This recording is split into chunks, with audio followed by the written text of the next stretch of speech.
I am delighted to welcome each one of you on behalf of Sister Patricia Murray, Executive Secretary, together with the staff of UISG and all the formators to this concluding ceremony of the first group of UISG program for the preparation of formators.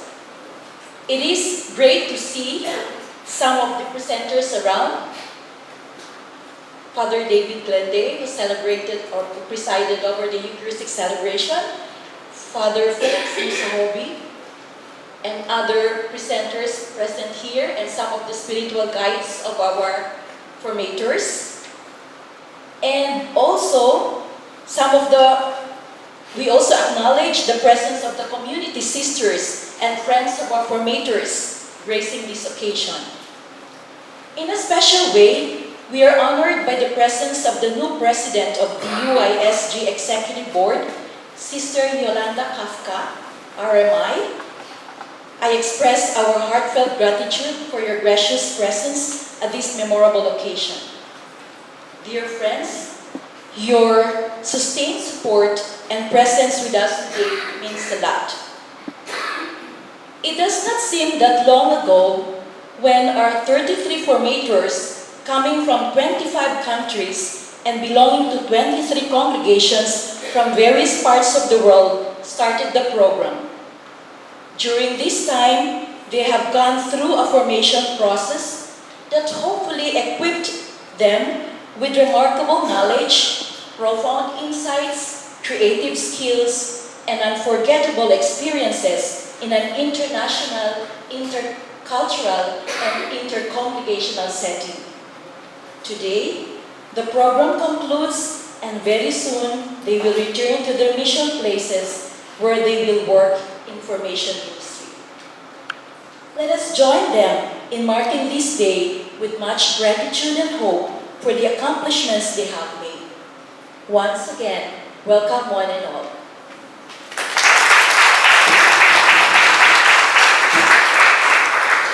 At this point of our celebration, I would like to invite Sister Patricia Murray to introduce our new president, who will later address our formators. Thank you, Sister Cynthia, who has led this program so well and so wisely. As I was praying during Mass, I was so full of gratitude. I felt I had given birth today.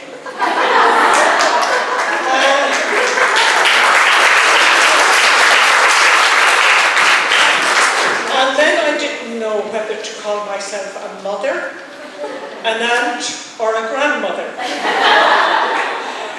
But I ended up saying, I am your sister. And we have been sisters together on this journey.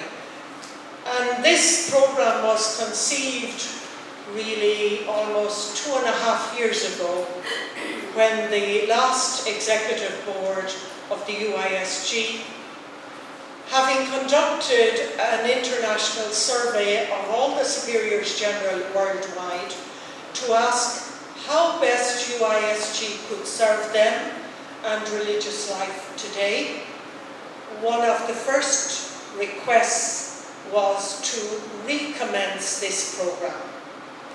There had been a training program for formators here at UISG up to the year, I think, 2004. And then it concluded when Regina Mundi finished. It was offered in different phases in 3 languages, in English, Spanish, and in French. So we said we would begin again. And I want to acknowledge the help of 2 people who helped me to put the program together, because we did not have Sister Cynthia at that stage. Sister Kathy Conan, RSCJ, former Superior General of the Religious of the Sacred Heart, and Sister Mary Pat Garvin, who had taught at the original Regina Mundi formation program. At that time, she was a lecturer in the Gregorian University. So the 3 of us if you like, designed this first program. And we began almost before we were ready to begin. But one of my learnings in life has been, in the various ministry roles that I have undertaken, is you're never quite ready to begin, but begin. I used to say about my own congregation, we always wanted to wait until it was perfect, and then we missed the bus. So I applied that learning. We weren't quite ready, but we were ready. And these wonderful women came and have graced us and blessed us. And you are the first graduates, and we are so proud of you. And so it's my great pleasure to introduce Sister Yolanda. Sister Yolanda is the Superior General of the Religious of Mary Immaculate, the Claretian Missionary Sisters. So I'm underlining missionary for you. And they have a very interesting history, because when Sister Yolanda was appointed the President of UISG in May, I went to read the history of the congregation. And her foundress, there are two founders really, Sister Maria Antonia Paris, who met with Antonia Mary Claret, the Claretians, from the name. They met in France, and from that conversation, he was a novice in another congregation, but felt called to something new. And eventually the congregation was founded in Cuba in 1855. So their mission is to respond to the most urgent needs in the most efficient ways, but they're dedicated primarily to the evangelization of all peoples. We're very happy to have Sister Yolanda as our new leader. She was elected in May after the plenary assembly of the UISG, which takes place every 3 years.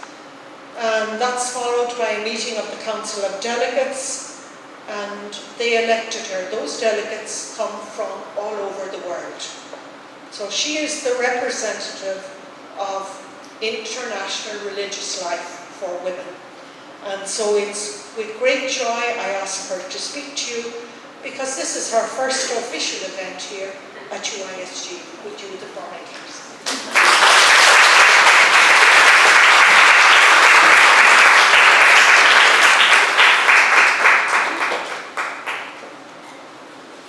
So good afternoon to all of you. Really, I like this expression of Pat. She said, we are never ready to begin something. So yes, I haven't feel myself ready to take up this responsibility, but I assure it, as I have said, as a call of God, despite of my limitations and weakness. And really, now I realize when you said that this is the first official event in the USG, we are here together, and as it is for formators, so it touched my heart, because really this is the area where I was working for many years, and it is my favorite area of doing something. So really, when I entered, I felt very much touched by the because among us formators, we know very well now what we eat.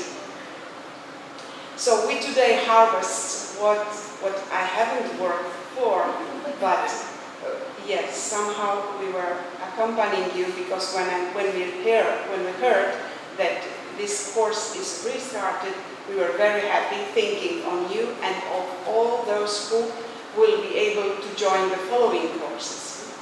Sorry for my English, I am Polish, but I have been working in different languages, so sometimes I'm confused.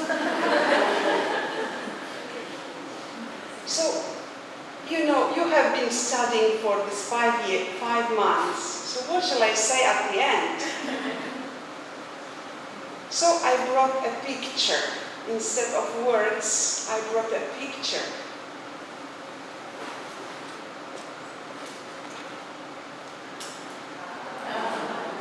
Okay. Have you ever seen this picture? Yes. Have you ever deepened its meaning and sure, right? So, in our congregation, it has been a symbol of accompaniment. And so I was thinking, I will offer you this picture as an icon for the sending. It would be nice if in a moment we just observe it. I don't know whether we can put it, center it just for a while, just for a 10 second, if we can focus on the icon. Good. Just stop for a moment and observe or focus yourself in one of the elements of this, whatever it is, one of the elements of this icon.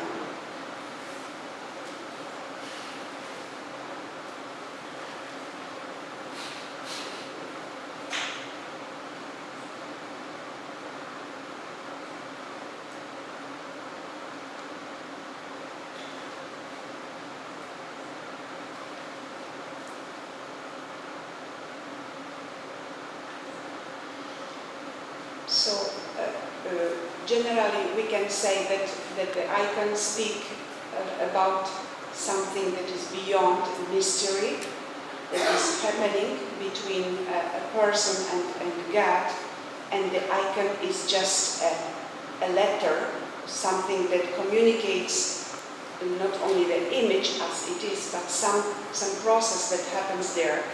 So as for us formators, I would like to pay attention to three elements there, and I have left it in written, so you can later take it with you to not make you too fast worry today at the end of this celebration that is very joyful and full of thanksgiving.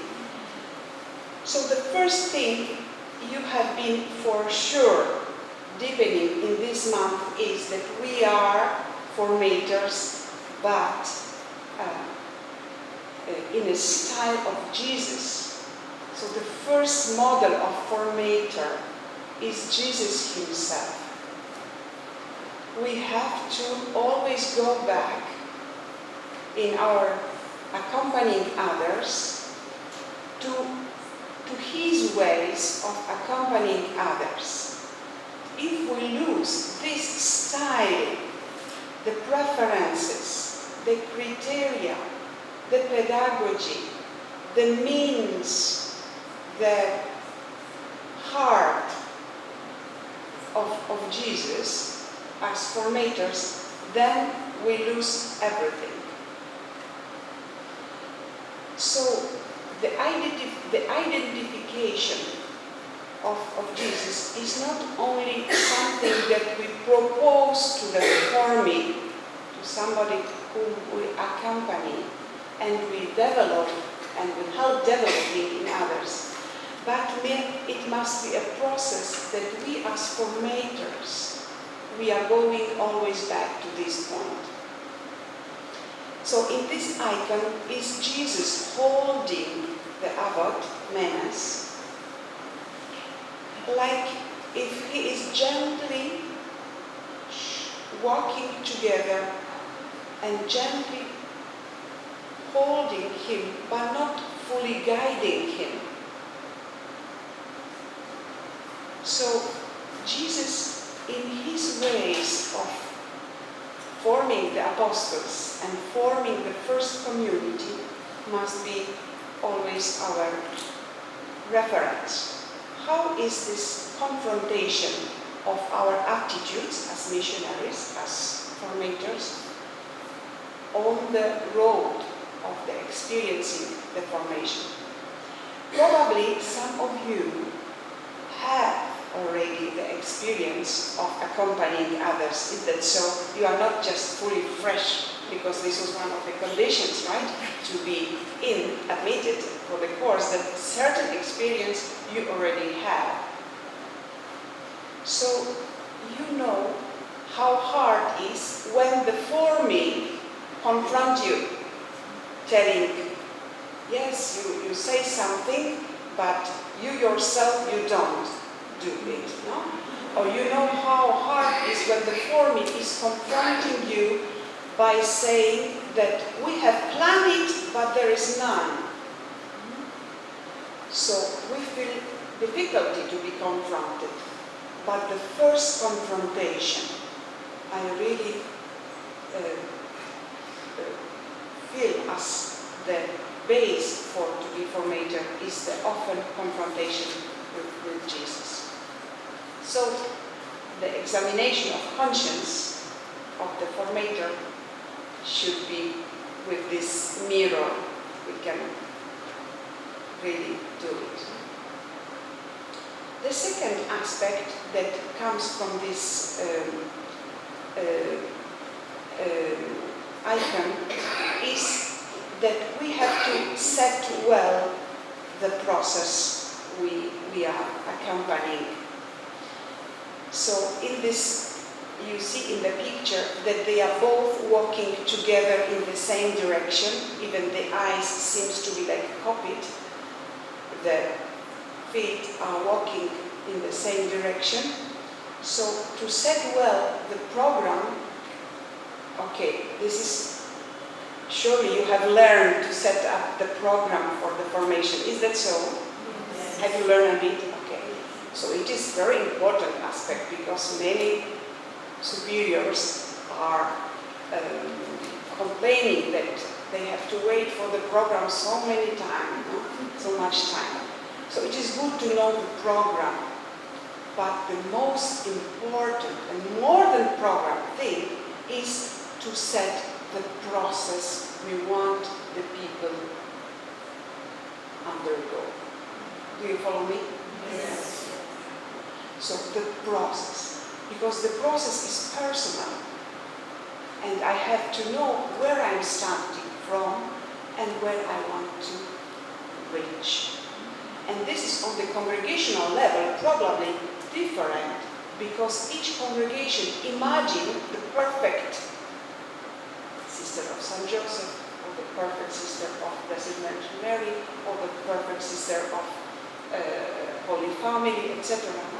So vision out this process to undergo is very important, so that the sister is not the owner of the process,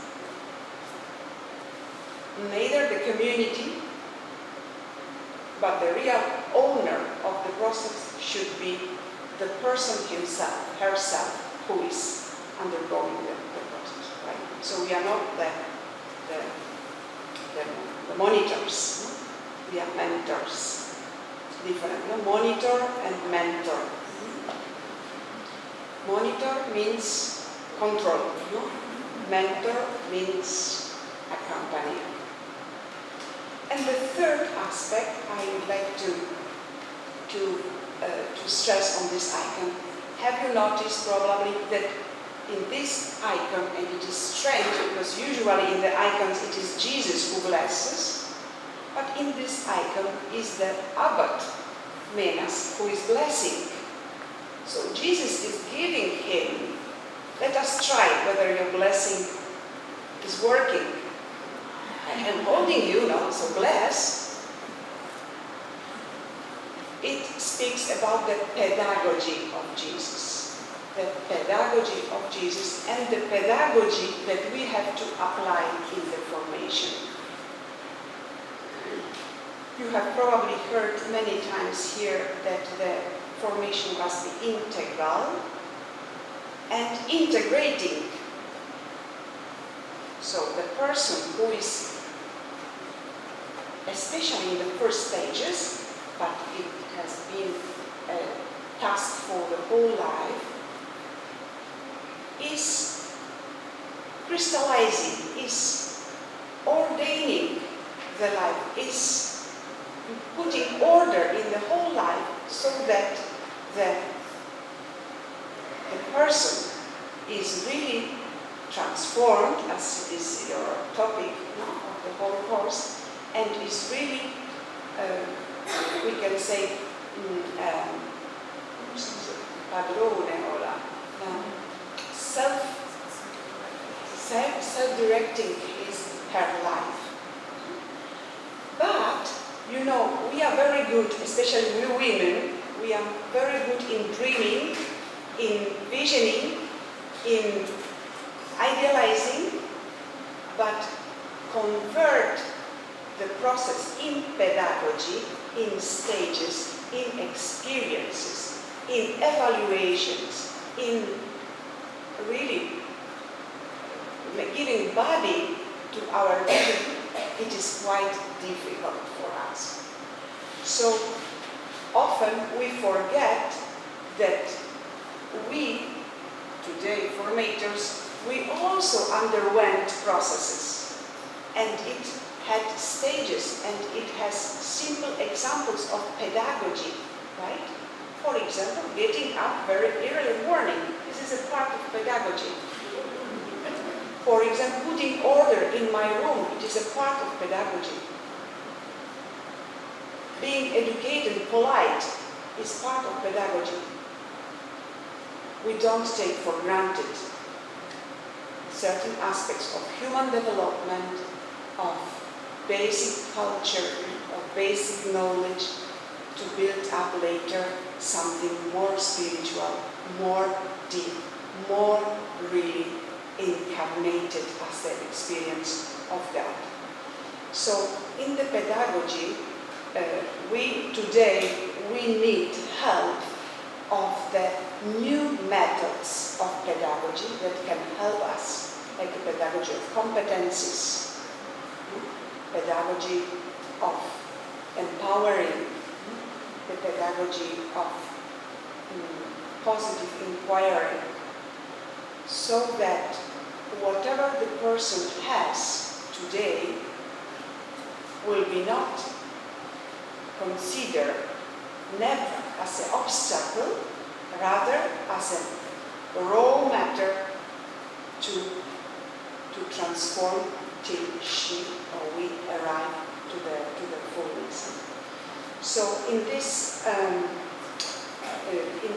new methods of pedagogy, it is good we learn from other institutions, from other persons who are skilled and always learning. And one last flash is that the formator should, we said, confront her life, should learn from Jesus, should set up the vision, should be a pedagogist, but the formator is nothing if the community, if the congregation is not supporting her. So these reflections on visioning, on pedagogy, on the charism translated in pedagogy should be done on the congregational levels. And this you have a right to climb for, because now you are very skilled sister, okay? You will continue learning. You will now come back and you will say to your superiors, we have to work now on the community levels, on the provincial levels. So all these criteria we have learned, we should also somehow involve others to work with us, because I will be alone if I only work on without support of the congregation. So our preoccupation also on the level of UISG is that our changes in understanding formation